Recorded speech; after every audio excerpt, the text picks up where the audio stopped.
اون پیرن قرمزی که داره اون وسط خودزنی میکنه ایرانیه. خب قرصشو نمیدن مامورای پلیس اتریش.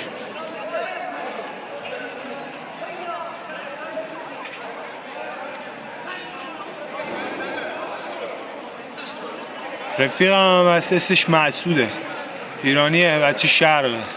مامورم الان با ماشین اومدن ببرنش. یا پلیس وینه، پلیس بادن، کمپ بادن. اونم داره میره اونم.